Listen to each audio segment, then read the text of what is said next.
Hi అండి, welcome back to Jessie cooking recipes. ఈరోజు మనం శనగపప్పు గారెలు చేసుకుందాం.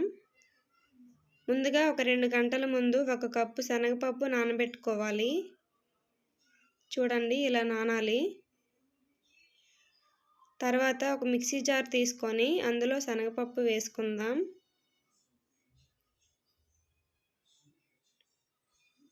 వేసుకొని లైట్గా గ్రైండ్ చేసుకోవాలండి, మరీ మెత్తగా గ్రైండ్ చేయకూడదు. అక్కడక్కడ శనగపప్పు ఉండేలా గ్రైండ్ చేసుకోవాలి. అలా ఉంటే మధ్య మధ్యలో తగులుతూ చాలా టేస్టీగా ఉంటుందండి. ఇలా ఉండాలండి. తర్వాత ఒక గిన్నెలోకి తీసుకుందాం గ్రైండ్ చేసుకున్న శనగపప్పు మిశ్రమాన్ని.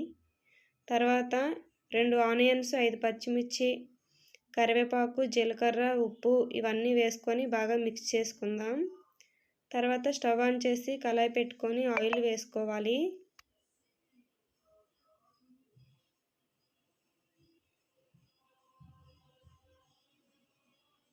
ఆయిల్ వేడైన తర్వాత చిన్నది వేసుకొని చూద్దామండి కాగిందా లేదా. ఆయిల్ వేడైపోయింది, గారె వేసుకోవడమే. ఇంకా ఇలా కొంచెం కొంచెం బ్యాటర్ని తీసుకుంటూ గారె రౌండ్గా వచ్చేలా వేసుకోవాలి.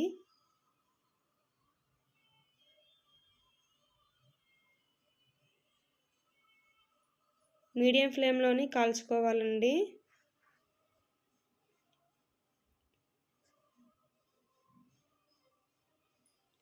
అంతేనండి, ఇలా వేసుకుంటే రెడీ అయిపోతాయి. వేడివేడిగా తింటే చాలా బాగుంటాయండి, క్రిస్పీగా.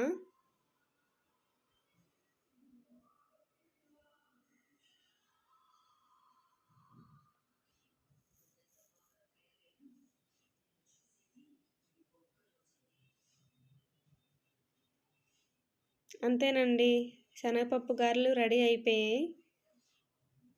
ఈ రెసిపీ మీకు నచ్చినట్టయితే నా ఛానల్ని లైక్ చేసి, షేర్ చేసి, సబ్స్క్రైబ్ చేయండి. Thank you for watching.